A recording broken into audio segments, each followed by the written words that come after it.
നമസ്കാരം. Bigg Boss Malayalam season 6 related ആയിട്ടുള്ള ഒരു അപ്ഡേറ്റ് വീഡിയോ കേട്ടോ. ഇന്നലെ ലാലേട്ടൻ വന്നിട്ടുള്ള എപ്പിസോഡ് കഴിഞ്ഞതിന് ശേഷം സോഷ്യൽ മീഡിയയിൽ ഏറ്റവും കൂടുതൽ ഡിസ്കഷൻ ആയിരിക്കുന്ന സംഭവമാണ്. നോർമലി അങ്ങനെ തന്നെയാണ്, എല്ലാ വീക്കെൻഡ് എപ്പിസോഡ്സ് കഴിയുമ്പോഴും നമ്മൾ ഡിസ്കസ് ചെയ്യുന്ന കാര്യമാണ് ആരാണ് എവിക്റ്റ് ആയത്. ഓക്കെ, സ്വാഭാവികമായിട്ടും നോമിനേഷൻസ് വരും. അപ്പോൾ സാറ്റർഡേ വരുന്ന സമയത്ത്, ലാലേട്ടൻ വരുന്ന സമയത്ത് ഒരു ചെറിയ സസ്പെൻസ് ഇട്ടിട്ട് പോവും ആരാണ് എവിക്റ്റ് ആയി എന്നുള്ളത്. അതിനുശേഷം social media complete next episode വരെ ചർച്ച ചെയ്യുന്നൊരു വിഷയമാണ് ആരാണ് എവിക്റ്റ് ആയിട്ടുള്ളത്.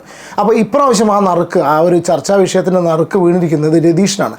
ആക്ച്വലി അതിന് മുന്നേ വരെ കംപ്ലീറ്റ് ആയിട്ട് എല്ലാവരും ഡിസ്കസ് ചെയ്യുന്നത് സുരേഷ് മിക്കവാറും പുറത്തു കൊണ്ടാണ്, സുരേഷ് പുറത്തു പോയി എന്നുള്ള രീതിയിലുള്ള ഒരുപാട് സോഷ്യൽ മീഡിയയിലുള്ള വീഡിയോസും കമൻസ് അല്ല, കാര്യമായിട്ട് കണ്ടന്റ് ക്രിയേറ്റേഴ്സ് വീഡിയോസ് ചെയ്യുന്നതാണ് കണ്ടിട്ടുള്ളത്. അപ്പോൾ ഇന്നലെ ഇത് കഴിഞ്ഞതിന് ശേഷം, ഈ ഒരു എപ്പിസോഡ് കഴിഞ്ഞതിന് ശേഷമാണ് പല കോണ്ടന്റ് ക്രിയേറ്റേഴ്സും വീഡിയോസ് ചെയ്യുന്നത് കണ്ടു. രതീഷ് പുറത്തായതിൻ്റെ കാരണം അതൊക്കെയാണെന്നൊക്കെ പറഞ്ഞിട്ടാണ് വീഡിയോസ് കാണുന്നത്.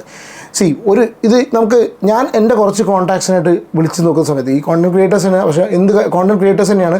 അപ്പോൾ എന്ത് കാരണം കൊണ്ടാണ് ഇവർ പുറത്തായി എന്നുള്ളൊരു സംഭവം കൂടി നമുക്ക് അറിയണമല്ലോ. വെറുതെ ഒരാൾ വന്നിരുന്നിട്ട് ഇയാൾ പുറത്തായി എന്ന് പറഞ്ഞിട്ട് അർത്ഥമുള്ള കാര്യമില്ല. കാരണം നമ്മൾ കഴിഞ്ഞ സീസണുകളിലൊക്കെ കണ്ടിട്ടുണ്ട്, പല ആൾക്കാർക്കും ഇതിനുള്ള കണക്ഷൻസ് ഉണ്ടെന്ന് പറഞ്ഞതിന് ശേഷം ഇവർ പറയും അവസാന നിമിഷത്തിൽ ഇത് സംഭവിച്ചു, അല്ലെങ്കിൽ സീക്രട്ട് റൂമിലേക്ക് മാറ്റി എന്നൊക്കെ പറഞ്ഞിട്ടുള്ള ഇൻഫർമേഷനും കാര്യങ്ങളൊക്കെ ഷെയർ ചെയ്യുന്നതായിട്ട് കണ്ടിട്ടുണ്ട്. പക്ഷേ ഇന്നലെ രതീഷിൻ്റെ വിഷയത്തിൽ ഞാൻ എൻ്റെ ക്ലോസ് ആയിട്ടുള്ള കണക്ഷൻസിനോട് അന്വേഷിച്ച സമയത്ത് അവർ പറയുന്നത് വെച്ചാൽ, ഈ രതീഷ് ഒരു ഗേ പരാമർശം നടത്തിയിട്ടുണ്ടായിരുന്നു സുരേഷിനെതിരെ. ഓക്കെ, നോർമൽ കണ്ടീഷനിൽ ഈ ഒരു ഗേ എന്നുള്ളൊരു പരാമർശം ഒരു ഇഷ്യൂ ആവേണ്ട കാര്യം, ഇത്ര ഇഷ്യൂ ആവേണ്ട കാര്യമില്ല.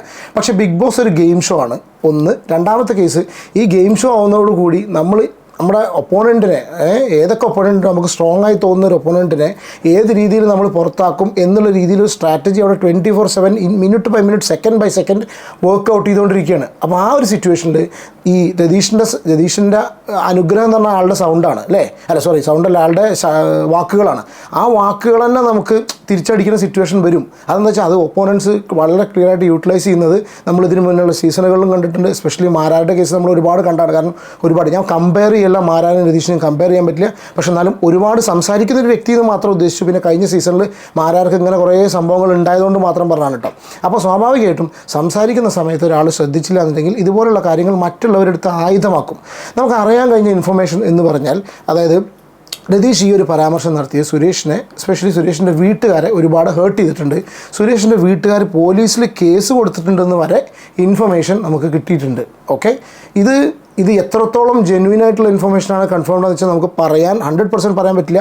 പക്ഷേ ഏഷ്യാനെറ്റിൻ്റെ അവരുടെ ഈ ഒരു ക്രൂ റിലേറ്റഡ് ആയിട്ടുള്ള ഇൻഫർമേഷൻ പുറത്തു വരുന്നത് അങ്ങനെ നമ്മളിലേക്ക് എത്തുന്നതാണ്. പക്ഷേ വാട്ട് എവർ, ഇൻഫർമേഷനിലേക്ക് നമ്മൾ അധികം പോകുന്നില്ല. കാരണം വെച്ചാൽ മേ ബി രതീഷ് പുറത്താവാതിരിക്കുക, it's up to them to decide. കാരണം വെച്ചാൽ ഇത് ഇപ്പോൾ ഈ ഒരു പരാമർശം നടത്തിയതിൻ്റെ പേരിൽ മാത്രം ഒരുപക്ഷെ ചിലപ്പോൾ കുടുംബത്തിന് പ്രശ്നം വന്നു എന്നൊക്കെ പറയുന്ന സമയത്ത് ഏഷ്യാനെറ്റിന് പോലും പ്രൊട്ടക്റ്റ് ചെയ്യാൻ പറ്റാത്തൊരു സിറ്റുവേഷൻ വരാം. നമ്മൾ ചിന്തിക്കേണ്ട കാര്യം എന്ന് വെച്ചാൽ, കഴിഞ്ഞ സീസണിൽ അനിയൻ മിഥുൻ ആർമി റിലേറ്റഡ് ആയിട്ടുള്ള പരാമർശം നടത്തിയതിന് ശേഷം പോലും എന്താണ് അവിടെ ഉണ്ടായതെന്ന് വളരെ ക്ലിയർ ആയിട്ട് എല്ലാവർക്കും അറിയാം. ആ ഒരു വിഷയത്തിൽ പുറത്താക്കും എന്നൊക്കെ പറഞ്ഞു. അപ്പോൾ വളരെ സ്ട്രോങ് ആയിട്ടുള്ള കാര്യങ്ങൾ വരുന്ന സമയത്ത് ഇവർ പല രീതിയിലൊക്കെ കോംപ്രമൈസ് ചെയ്ത് വിടുന്നു.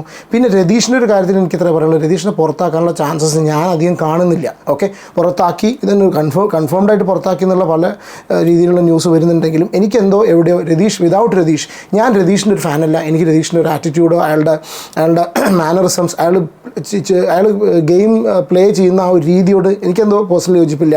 കാരണം അൺവാണ്ടഡ് ഇറിറ്റേഷനാണ്. ഇറിറ്റേറ്റ് ചെയ്തോളൂ, കുഴപ്പമില്ല, കണ്ടന്റ് ഉണ്ടായിക്കോളൂ, നല്ല കാര്യമാണ്. രതീഷ് അതിനോട് നിൽക്കുകയാണെങ്കിൽ നമുക്ക് കോണ്ടന്റ് ക്രിയേറ്റേഴ്സിനും എല്ലാവർക്കും ബിഗ് ബോസ് കാണുന്നവർക്കൊക്കെ ഒരുപാട് ചാകരയായിരിക്കും. കാരണം ഏത് നിമിഷവും 24/7 ഒരു പ്രശ്നക്കാരനായിട്ടുള്ള ഒരു വഴക്കാളിയായിട്ടുള്ള ഒരു കുട്ടിയായിട്ടാണ്, ഒരു ക്ലാസ് റൂമിലെ കുട്ടിയായിട്ടാണ് അയാളെ രതീഷിനെ കാണുന്നത്. പക്ഷേ അപ്പോൾ അങ്ങനത്തെ ഒരു സിറ്റുവേഷനിൽ ഒരിക്കലും ഈ പൊന്മുട്ടോടുന്ന താറാവ് എന്നൊക്കെ പറഞ്ഞല്ലോ, കഴിഞ്ഞൊരാഴ്ച നോക്കുകയാണെന്നുണ്ടെങ്കിൽ ഏഷ്യാനെറ്റിന് നല്ല രീതിയിലായിരിക്കാം, മോശം രീതിയിലായിരിക്കാം. എനിക്ക് അത്രയും നല്ല രീതിയിൽ തോന്നിയിട്ടില്ലെങ്കിൽ നല്ല രീതിയിൽ തോന്നുന്ന ഒരുപാട് പേരുണ്ടായിരിക്കാം. അപ്പോൾ കഴിഞ്ഞൊരു വീക്കിൽ ഏഷ്യാനെറ്റിൻ്റെ ക്യാഷ് കൗ, അല്ലെങ്കിൽ ഒരു പൊന്മുട്ടോടുന്ന താറാവായിട്ടൊന്നുമില്ല, പൊന്മുട്ട താറാവല്ല, നല്ല രീതിയിൽ കോണ്ടന്റ് തരുന്ന ഒരു വ്യക്തി, ചർച്ചാ വിഷയമായിട്ടുള്ള വ്യക്തിനെ ഇത്ര പെട്ടെന്ന് അങ്ങനെ ഒരാഴ്ച കൊണ്ട് ഈ ഒരു പരാമർശം കൊണ്ട് ഒരിക്കലും ഏഷ്യാനെറ്റ് പുറത്താക്കും തോന്നുന്നില്ല. എന്താണെന്നുണ്ടെങ്കിലും ഒരുപക്ഷെ ചിലപ്പോൾ ഇനിയിപ്പോൾ സുരേഷിൻ്റെ ആരെങ്കിലും ഇതുപോലെ കേസ് കൊടുത്തു എന്നുണ്ടെങ്കിൽ തന്നെ അതിനൊക്കെ ഏഷ്യാനെറ്റ് കോംപ്രമൈസ് ചെയ്തിരിക്കും എന്നാണ് എനിക്ക് പേഴ്സണലി ഫീൽ ചെയ്യുന്നുണ്ടോ. കാരണം വെച്ചാൽ രതീഷ് ശരിക്കും ആലോചിച്ചു, കഴിഞ്ഞ ഒരാഴ്ച രതീഷ് ഇല്ലാത്തൊരു ബിഗ് ബോസ് ഹൗസ് ഉണ്ടായിരുന്നില്ല. ഓൺ ദ സെയിം ടൈം നമ്മൾ മനസ്സിലാക്കേണ്ടതെന്ന് വെച്ചാൽ കഴിഞ്ഞ ആഴ്ച ഉണ്ടായതെന്ന് വെച്ചാൽ രതീഷ് എന്തൊക്കെ പ്രോബ്ലംസ് അവിടെ ഉണ്ടാക്കിയിട്ടുണ്ടോ ആ പ്രോബ്ലംസിനെ കംപ്ലീറ്റ് മറ്റുള്ളവർ ഏറ്റെടുത്ത് അത് ചർച്ചാ വിഷയമാക്കുകയാണ്.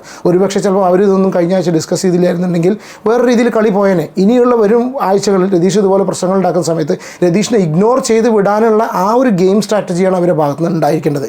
ഇൻ കേസ് രതീഷ് പോയിട്ടില്ലെങ്കിൽ, രതീഷ് പോയി എന്നുള്ള ഇൻഫർമേഷനാണ് കംപ്ലീറ്റ് ആയിട്ട് കിട്ടുന്നത്.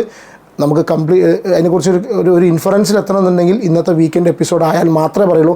അത് ഏത് കോണ്ടൻറ്റ് ക്രിയേറ്റർക്കാണെങ്കിലും ഇതാണ് സ്ഥിതി. നിങ്ങളുടെ അഭിപ്രായം എന്താ? രതീഷ് അതിൻ്റെ ഉള്ളിൽ നിൽക്കുമോ, നിന്നിട്ടുണ്ടായിരിക്കുമോ ഇല്ല എന്നുള്ള കുറച്ച് സമയം കൊണ്ട് അറിയാം. നിങ്ങളുടെ അഭിപ്രായം കമൻറ്റ് ചെയ്യൂ. On the same time Ratheesh എന്ന കോണ്ടസ്റ്റ്, നമ്മൾ ഈ വീഡിയോൻ്റെ ടോപ്പിക് രതീഷ് ആയതുകൊണ്ട് രതീഷ് എന്ന കണ്ടസ്റ്റൻറ്റിനെ കുറിച്ച് നിങ്ങളുടെ അഭിപ്രായം എന്താണെന്നുള്ളത് ജസ്റ്റ് ഒന്ന് കമൻറ്റ് ചെയ്യൂ കേട്ടോ.